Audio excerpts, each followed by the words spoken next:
Tudo bem? Sabe que às vezes eu fico pensando como é que vai ser o céu. Não sei se você já teve esse tipo de pensamento. Como é que será que vai ser o céu? Será que vai ter música? Será que vai ter canto? Será que vai ter instrumentos musicais como tiveram aqui hoje, né? Se tiver instrumentos musicais, eu queria até pedir pro pessoal do louvor me avisar onde eles vão estar tocando. Eu quero louvar junto com eles. Tão bom poder desfrutar de um momento como esse. Momento de música, eu estava ali no meu canto cantando.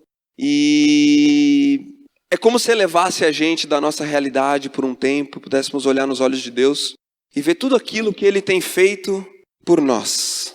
Tudo que Ele tem feito pela nossa vida. Como será que vai ser o céu? Como será que vai ser o céu? Já pensou nisso? Sabe que às vezes eu acho que a gente nem quer ir para o céu, às vezes. Os nossos olhos às vezes estão tão focados nas coisas desse mundo que a gente perde um pouco da essência do que vai ser o céu. O que a gente vai desfrutar naquele lugar maravilhoso? Eu quero começar hoje mostrando a foto desse IP. Tem IP aqui em Bento? Tem, né? Tem um aqui na frente, eu estava chegando e olhei ali, né? Um IPzinho bem bonito. Sabe que eu estou eu estou sofrendo muito nessa época por causa do pólen. Então se eu precisar parar para suar o nariz, vocês não liguem, tá bom? Mas as flores estão começando a brotar, né? Nem teve inverno, né? Não sei quem aqui trabalha mais com roupas, né? Tem algumas pessoas que sofrem muito porque o inverno quase não passou e começou a brotar as flores. E as flores estão aí espalhadas por Bento Gonçalves, lá por Caxias também. E às vezes a gente passa por uma beleza dessa, um quadro tão lindo desse, uma árvore tão frondosa como um ipê amarelo, e nem percebe ele ali do nosso lado, né? Às vezes os pequenos detalhes da vida passam desapercebido por nós. E eu fico pensando, né? Perdemos às vezes a oportunidade de contemplar um pôr do sol lindo, né? Quantos aqui têm a oportunidade, às vezes, de se deparar com o pôr do sol? Nós estávamos vindo de Caxias agora há pouco e o sol estava se pondo. Bem bonito aquele sol, bem alaranjado assim. Eu fiquei olhando ali para ele, o olho na estrada, o olho no sol, né? Para não bater o carro. Quantas coisas lindas, às vezes, estão ao nosso redor e a gente nem percebe. E tem um quadro que foi pintado por um artista muitos anos atrás, chamado A Vinha Encarnada. Quanto você daria por esse quadro? Se você estivesse numa loja, se deparasse com esse quadro, quanto você daria por ele? R$100, R$200? Uma mulher deu $1.000 por esse quadro. $1.000. Você daria $1.000? $1.000 dá o quê? Uns 3.000 e poucos reais. Ah, a pessoa comprou por $1.000. Esse foi o único quadro que Van Gogh vendeu em vida. O único quadro. A Vinha Encarnada. E depois de morto, Van Gogh se transformou num dos maiores referenciais da pintura. Dentre as 10 obras mais caras que existem no mundo hoje, quadros, 3 são de Van Gogh. Um verdadeiro gênio da pintura. E às vezes eu fico pensando que a gente pode passar desapercebido por certas coisas maravilhosas na vida. E não dar o valor devido para os pequenos detalhes. E quando eu penso no céu, eu acho que nós, às vezes, corremos um risco muito grande de pensar que o céu vai ter coisas que a gente nunca viu nessa terra. Mas eu sou tentado a pensar que o céu vai estar repleto de coisas simples, de coisas belas e simples. Eu coloquei algumas coisas belas e simples aqui. Por exemplo, um abraço. A Bíblia diz que o céu vai ser aquele local onde tudo de bom vai estar ali presente. Porque a principal característica do céu é a própria presença do nosso Deus que vai brilhar ali no meio. Então toda a bondade, todo o amor, toda a paz, o pecado não habitará mais ali no céu. E o inferno é totalmente o contrário disso. É a ausência total de Deus. E no céu vai ter coisa boa só. E os pequenos detalhes vão estar ali no céu. Eu coloquei aqui um abraço, olha só. Coisa simples, talvez uma fruta. O que mais que eu coloquei? Um copo d'água, olha só que beleza. Às vezes a gente quer coisas surpreendentes. E às vezes as coisas surpreendentes já estão do nosso lado. Caminhando lado a lado com a gente. E talvez a gente nem está percebendo que nem aquelas obras de arte que Van Gogh pintou. E que durante a vida dele, ninguém deu o mínimo valor. Como será que vai ser o céu? Como é o céu que nós estamos esperando ansiosamente chegar lá um dia? Coloquei aqui, mas assim, os relacionamentos. Como será que vão ser os relacionamentos? Uma vez alguém perguntou, será que no céu nós vamos conhecer uns aos outros? Será que eu vou conhecer minha esposa no céu? Chega lá e fala assim, você, que bom que tu tá aqui, meu amor. Será que no céu nós vamos nos conhecer? Claro que nós vamos. No céu é que nós vamos nos conhecer. Aqui na terra nós olhamos uns para os outros e temos expectativas para com as pessoas. E às vezes essas expectativas nem sempre se concretizam. E às vezes nós nos frustramos com pessoas. Mas no céu não haverá interferência do pecado. E nós vamos poder olhar para um para o outro e conhecer o outro, entender o outro, poder abraçar. Mas o principal de tudo, gente, o principal trunfo do céu será conhecer a Cristo. Fico imaginando eu chegando ali no céu, caminhando assim, todo mundo entrando, várias pessoas entrando junto assim comigo assim, sabe? Eu só tô vendo, ninguém tá olhando para mim assim, só tô vendo nucas, todo mundo olhando, andando em direção a uma coisa branca assim, entrando. Aí todo mundo ali, aquele silêncio, a multidão caminhando assim bem silenciosa, e lá no meio da multidão eu vejo uma pessoa vindo ao meu encontro. Os únicos olhos que cruzam com os meus no meio daquela multidão são os olhos de Cristo. As marcas do sofrimento, as marcas dos espinhos, as marcas nas mãos, daquilo que Ele fez por mim. E Ele vem caminhando na minha direção para me abraçar e dizer que tudo Ele sofreu porque muito Ele me amou. E eu acho que eu vou chegar diante dEle, vou abraçá-lo e dizer, é só por Ti que eu posso adentrar nesse paraíso. Porque mérito em mim nenhum teve. Cristo será o trunfo do céu. Como será que vai ser o nosso céu? Como será que vai ser o céu que nós esperamos vivenciar? E eu quero ler uma passagem hoje, em Lucas capítulo 15, do 11 ao 32. É a história do filho perdido que volta para casa. Essa história em Lucas capítulo 15, versículo do 11 ao 32, Jesus relata a história desse filho perdido. Na verdade, é uma história dividida de dois filhos. Hoje eu vou contar a história do filho que se perdeu. E não, na próxima vez que eu vir aqui, eu vou falar do segundo filho, aquele que ficou. Então preste atenção. O filho perdido volta para casa. Vamos ler. Porque esse filho... deixa eu falar isso antes. Sabe por quê? Porque esse filho, cara, ele estava na casa do pai. E ele deu uma volta grande, foi lá longe. Percebeu que ele deveria voltar. Olha lá, vamos lá. Lucas 15, 11. Todo mundo achou? Jesus continuou. Um homem tinha 2 filhos. O mais novo disse ao seu pai, pai, quero a minha parte na herança. Assim ele partiu sua propriedade entre eles. Muito tempo depois, o filho mais novo reuniu tudo o que tinha e foi para uma região distante. E lá desperdiçou seus bens, vivendo irresponsavelmente. Depois de ter gasto tudo, houve uma grande fome em toda aquela região e ele começou a passar necessidade. Por isso foi empregar-se com um dos cidadãos daquela região, que o mandou para o seu campo, a fim de cuidar dos porcos. Ele desejava encher o estômago com as vagens de alfarrobeira que os porcos comiam, mas ninguém lhe dava nada. Caindo em si, ele disse, quantos empregados de meu pai têm comida de sobra e eu aqui morrendo de fome? Eu me porei a caminho de volta para o meu pai e lhe direi, pai, pequei contra o céu e contra ti. Não sou mais digno de ser chamado teu filho. Trata-me como um dos teus empregados. A seguir levantou-se e foi para o seu pai. Estando ainda longe, seu pai o viu e, cheio de compaixão, correu ao seu filho e o abraçou e beijou. O filho lhe disse, pai, pequei contra o céu e contra ti. Não sou mais digno de ser chamado teu filho. Mas o pai disse aos seus servos, depressa, tragam a melhor roupa e vistam nele. Coloquem um anel em seu dedo e calçados em seus pés. Tragam um novilho gordo e matem-no. Vamos fazer uma festa e alegrar-nos, pois este meu filho estava morto e voltou à vida. Estava perdido e foi achado. E começaram a festejar o seu regresso. Vamos orar mais uma vez? Pai, acabamos de ler aqui a tua palavra. Diante de nós um texto com tantos detalhes, ó Pai. Eu quero pedir que o Senhor sonde os nossos corações nessa noite, que possamos adentrar esse texto com toda a humildade, Pai, pedindo que o Senhor fale o nosso coração, Deus. Fale na minha vida em primeiro lugar, fale na vida de todos que aqui estão hoje, Pai. Que possamos tirar algumas lições aqui desse texto, Pai. Guia-nos nessa noite. Em nome de Cristo que oramos. Amém.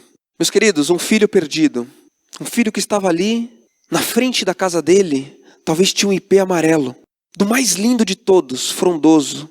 Coisas maravilhosas que ele desfrutava na presença do pai dele. Mas ele desejou outras coisas e partiu. E esse versículo 15, no capítulo 15, versículo 11 e 12, são versículos assim terríveis de um filho falando para um pai. Um homem tinha 2 filhos, Jesus continuou. O mais novo disse ao seu pai, pai, quero minha parte da herança. Assim ele repartiu sua propriedade entre eles. O filho virou para o pai e falou: pai, vou embora. E eu não só vou embora, como para mim, eu quero a minha parte da herança. Ou seja, em outras palavras, ele disse: para mim você está valendo mais morto do que vivo.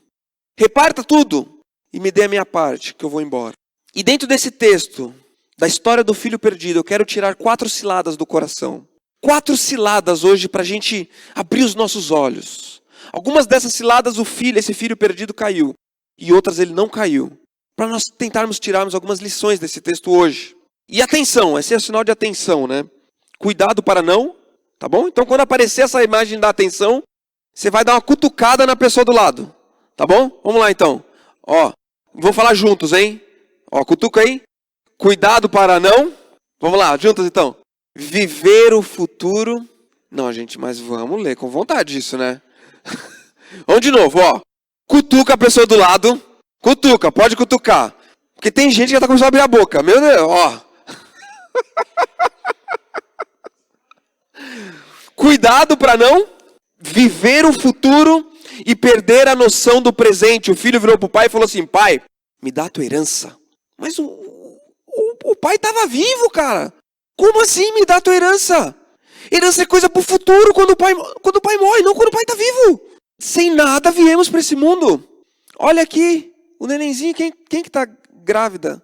Tem gente grávida, não tem? Ali, olha só. Tá chegando, ó. Logo tá aí, ó. E vai chegar assim. Vocês vão falar que tá lindo, mas na verdade tá feinho. Os avôs, né? Olha, é lindo, é a cara do pai, a cara da mãe. Mas na verdade é aquela carinha de joelho. Todo mundo acha lindo. E eles vêm assim, os nenenzinhos, né? Sem nada. Peladinho. E é assim que nós vamos também, sem nada, né? Nada nos bolsos. E o filho chega diante do pai: pai, eu quero a tua herança. Em outras palavras, ele diz: eu não aguento esperar a tua morte. Eu quero hoje. Quero trazer no presente aquilo que está reservado para o futuro. O dinheiro que você tem é muito mais importante de quem você é. Pesei na balança e não vale a pena esperar. Eu quero hoje. E hoje a gente tem que acordar um pouco para a realidade, gente. Temos que tomar um chá. Eu coloquei até aqui, ó. Tome um chá de realidade. A gente olha para esse filho mais novo e a gente pensa assim: que cara louco, né? Que cara doido. Sabe o que eu penso no meu pai? Eu penso nessa situação de eu chegar. Meu pai não é um homem de muitas posses.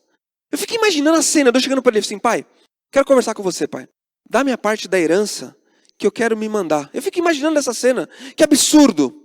Mas esse fato de trazer a realidade, trazer o futuro para o presente, é algo que nós cometemos com muita frequência na nossa vida.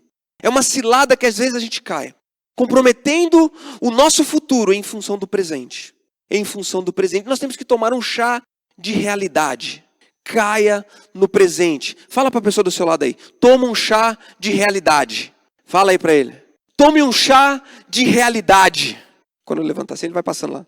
Eis a geração que vai viver menos que a anterior. Já pensou? Sabe que existem estudos até falando que a nossa geração atual é uma geração muito característica, porque os nossos antepassados, eles viviam menos, mas foram vivendo cada vez mais. Mas está diante de nós, talvez, aquela geração que vai viver menos do que a anterior. Sabe por quê? Porque a nossa geração está sacando do futuro e gastando no presente. Estamos fazendo aquilo que esse filho mais novo fez diante do pai dele, isso com as nossas vidas. Estamos sacando do futuro no presente. Que nem quando você vai no banco, saca ali daquele dinheiro seu para poder gastar. Só que às vezes com o nosso tempo, com a nossa vida, nós estamos sacando daquilo que a gente ainda nem tem. E é preciso tomar esse chá de realidade. O corpo que nós recebemos, olha só, coloquei aqui: sistema cardiovascular, respiratório, sistema digestivo, sistema nervoso. Olha quantos sistemas dentro do nosso corpo. E Deus te deu um organismo. Te deu um corpo para você cuidar. Todos os sistemas ali que está dentro de você. Está vendo só?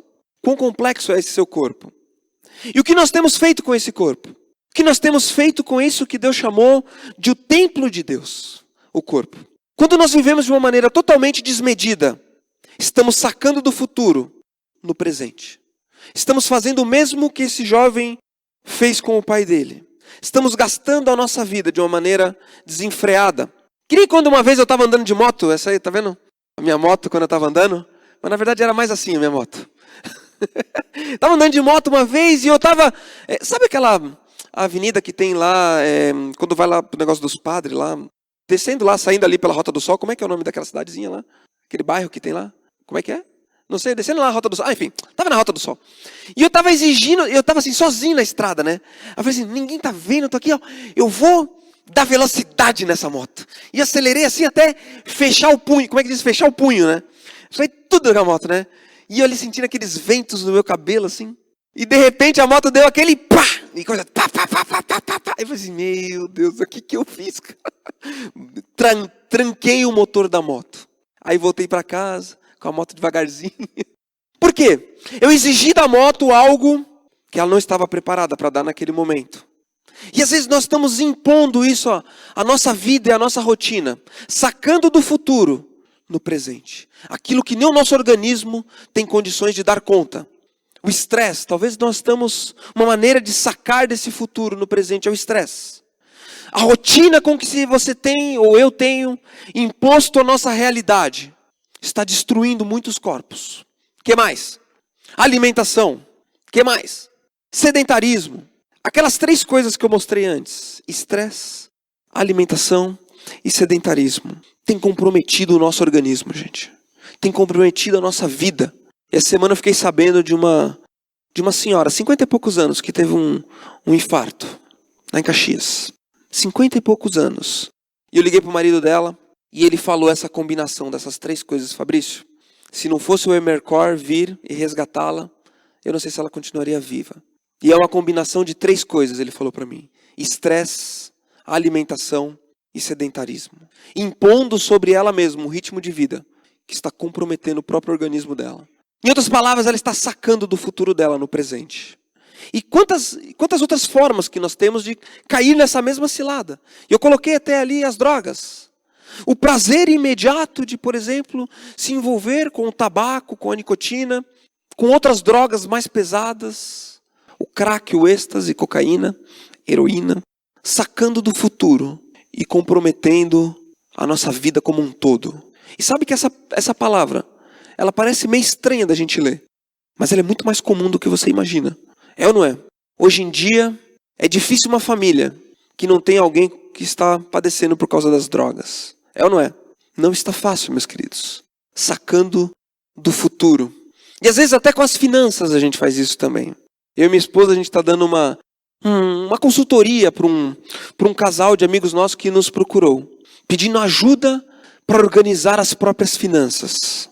Finanças é o motivo que mais dá divórcio no Brasil. Até mesmo na frente da traição. Finanças está destruindo as famílias. E aquele casal foi lá em casa um dia para a gente conversar um pouco e nós demos algumas dicas quanto ao orçamento familiar, como eles conseguem organizar as finanças deles. E eles não conseguem viver sem o cartão de crédito. Porque passar o cartão de crédito na maquininha, você está sacando de um dinheiro lá na frente e que eles não têm condições de pagar. E o cheque especial está comprometendo a renda deles. E eles receberam agora esse mês e colocaram no papel tudo que tem a pagar. E já não deu. O que fazer então quanto a essa questão? Chá de realidade. Caia na real. Caia no presente. E nós falamos para eles, meus queridos, vocês têm que baixar o padrão de vida. Mas não tem como baixar.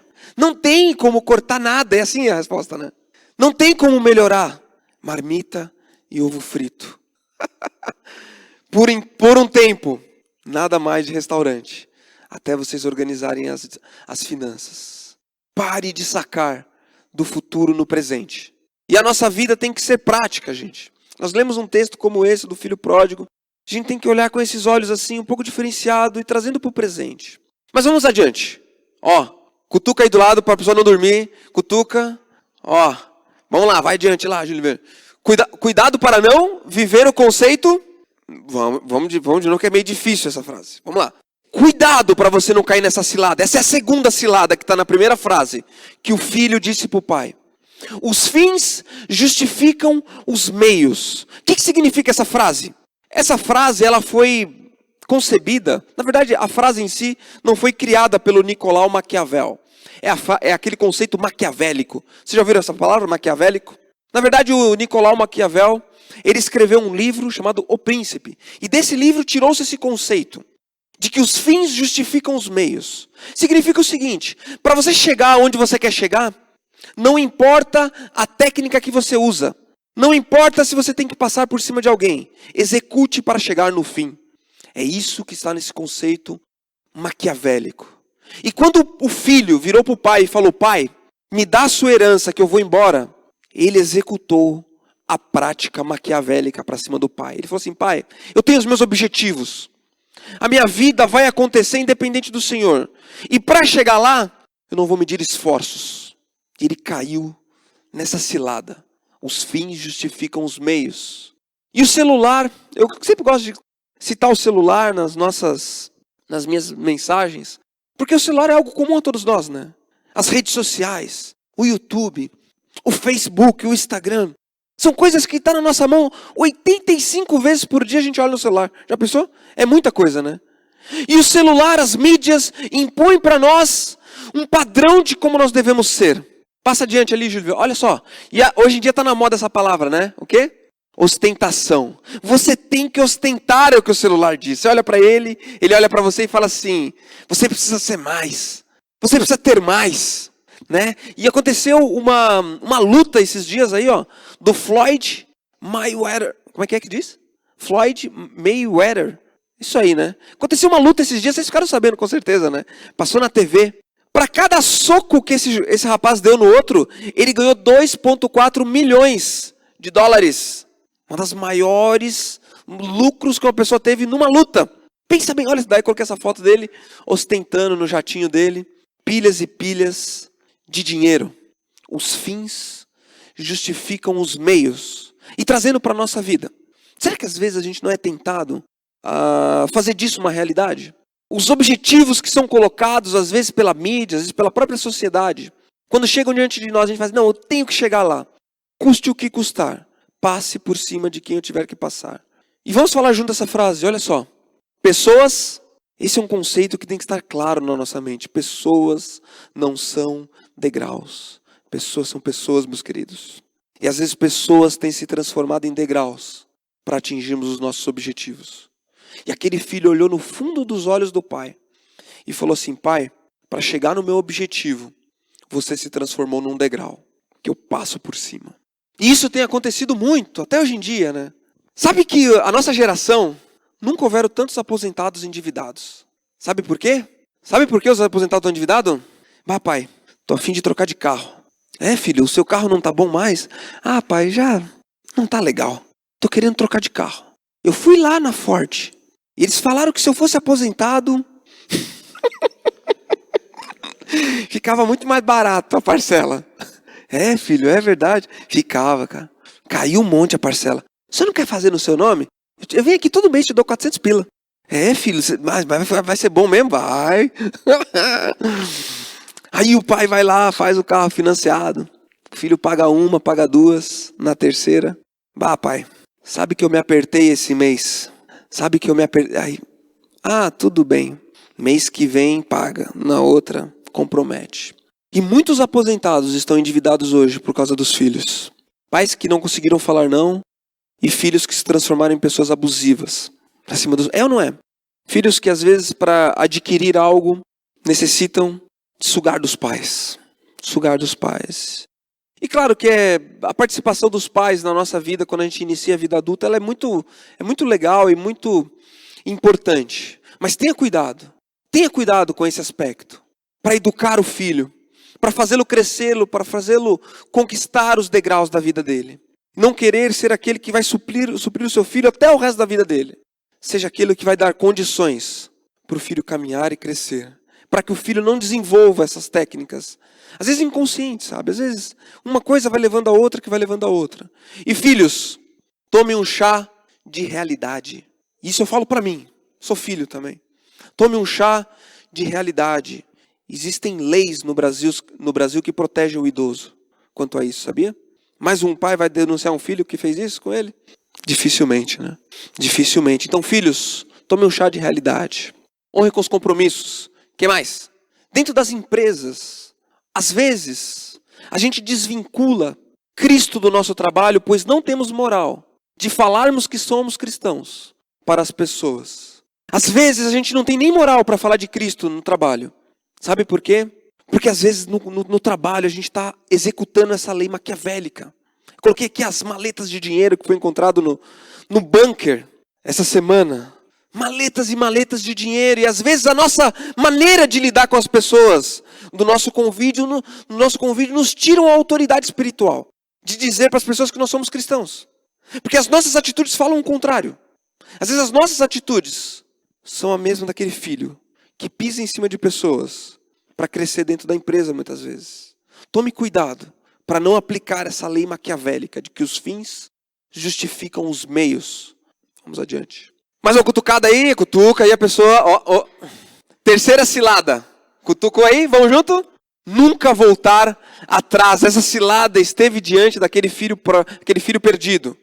Aquele filho perdido se viu ali numa situação terrível, se alimentando, querendo comer a comida dos porcos. E para um judeu a comida do porco era algo extremamente danoso. Para a própria moral dele. Lidar com porcos não era algo que o judeu sentia prazer. E aquele jovem cai em si, naquela situação que ele se encontra. E existe uma lei assim, eu sou do jeito que eu sou e eu vou até o final. Mas aquele jovem, ele olhou, ele se deparou com a realidade dele e falou assim, quantos empregados do meu pai estão passando melhor do que eu aqui, querendo comer a comida dos porcos? Ele teve coragem de ficar de pé e falar, eu vou voltar atrás.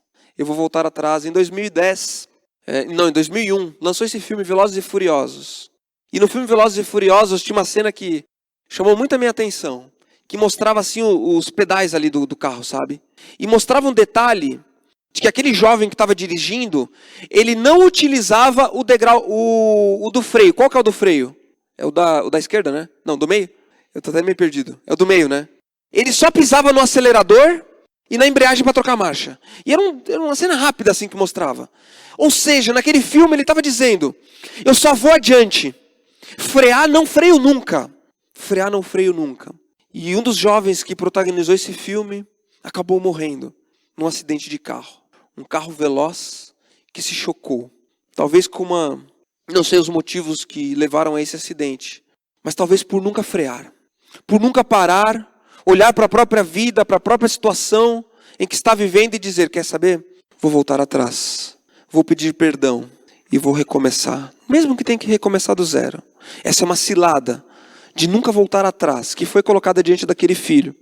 Mas ele não caiu. Ele falou assim, não, até aqui eu caí, mas agora eu vou voltar.